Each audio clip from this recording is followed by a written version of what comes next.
इस वक्त देश की महिलाएं दो हिस्सों में ग्रुप में हैं। एक है जिनके पास अपॉर्चुनिटीज हैं, सरकारी भी, फैमिली भी, एजुकेशन सिस्टम भी दे रहा है, तो उनके पास अपॉर्चुनिटीज हैं। मैं उनको बोलूंगी इन अपॉर्चुनिटीज का पूरा फायदा उठाओ। अब आपके लिए भी स्काई इज द लिमिट। आपके लिए अब आप बराबर बन चुके अपॉर्चुनिटीज में। आप किसी से कम नहीं है।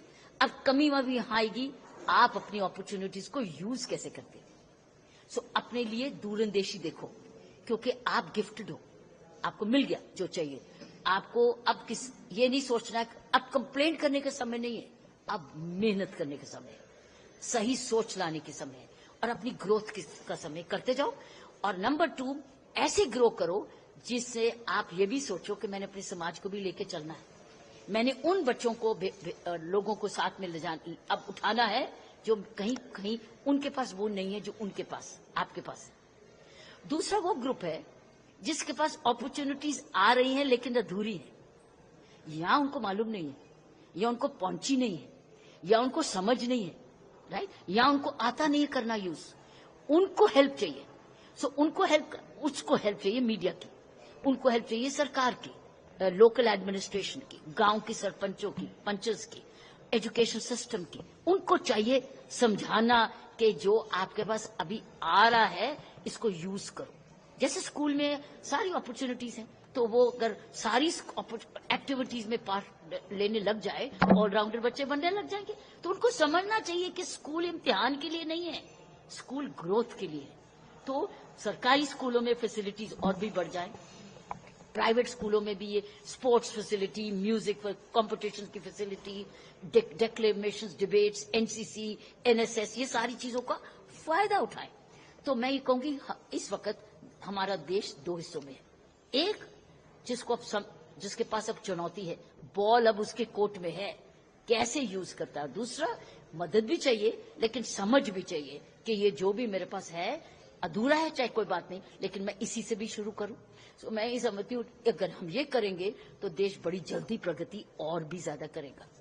कई सारे चैलेंज इस बीच आते हैं और कई सारी मुश्किल जो पड़ाव है वही पड़ता है। आपकी लाइफ में कोई चैलेंज, कोई मुश्किल जो पड़ी, जो आपका पड़ाव, जो आप शेयर करना चाहेंगे? कोई भी लाइफ, कोई एक दिन एक जैसा नहीं होता है।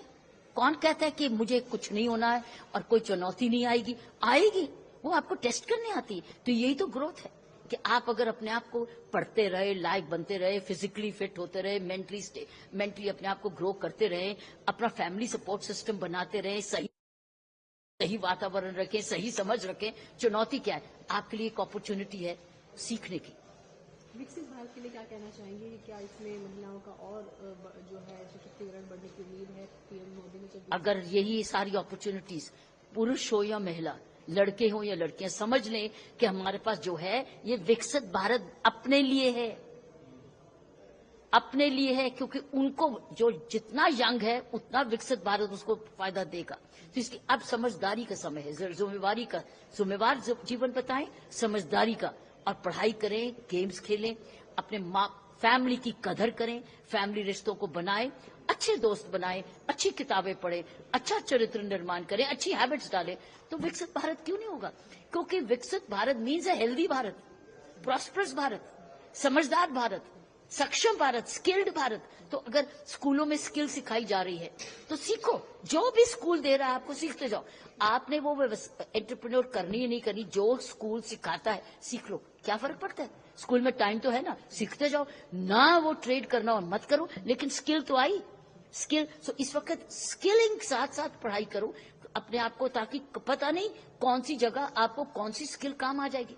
एक मैम पॉलिटिकल क्वेश्चन है। सीएम रेखा गुप्ता ने आतिशी को वार्न किया है कि किस तरह से मारीवाल के चौथी मारीवाल के साथ जो हाथापाई हुई, तो आप भी बच के रहिए, आप भी इससे दूर नहीं है, ये आरोप लगाते हुए उन्होंने इनको वार्न किया है। पता मुझे नहीं, मैंने नहीं सुना, लेकिन अगर किया तो ये उनकी अपनी राय होगी, अपनी सोच होगी, अपनी सोच से। इसी अब वो पॉलिटिकल एडमिनिस्ट्रेटर है, अब वो स्टेटमेंट्स दे रहे हैं जो कि पॉलिटिकली रेलिवेंट है। मैं पॉलिटिकली रेलिवेंट की समझ की ट्रैकिंग नहीं रखती हूँ, लेकिन जो उनकी पॉलिटिकल लाइफ है, आप पॉलिटिकल स्टेटमेंट्स तो देखेंगे। देश की राष्ट्रपति महिला है और दिल्ली की मुख्यमंत्री महिला है। ऐसे में दिल्ली की महिला कह रही थी की सुरक्षा की गारंटी कौन कहेगा, जबकि 8 मार्च को मैम महिला दिवस है, क्या लगता है बदलाव कीजिए? नहीं, सुरक्षा तो एक तो बात रखना, सुरक्षा तो हर घर से शुरू होती है। आप सारी सुरक्षा पुलिस को दे दें, प्रशासन को दे दें। हर घर एक सुरक्षा का जगह है। हर गांव से, हर घर से सुरक्षा शुरू होती है। और कैसे बेटे और बेटी को पालन पोषण करते हैं, सुरक्षा वहां शुरू होती है, स्कूलों से शुरू होती है। अगर हर परिवार अपनी अपनी परिवार की जिम्मेवारी ले ले, मुझे बताइए क्राइम कहाँ होगा, आवारागर्दी कहाँ होगी, छेड़ाछाड़ी कहाँ होगी?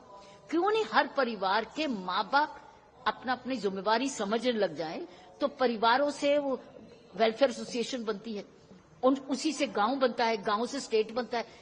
शुरुआत हर महिला की सुरक्षा घर से शुरू होती है। अगर माँ बाप अपनी जिम्मेवारी लेके, और लड़कों से भी, आफ्टर ऑल लड़की की सुरक्षा का प्रॉब्लम कौन है? लड़के। तो लड़के भी तो माँ बाप है, उसके माँ बाप भी तो हैं। तो अगर वो अपने लड़के और लड़कियों के परिवार परवरिश सही करें, तो घर घर से सुरक्षा निकलेगी और समाज सुरक्षित हो जाएगा।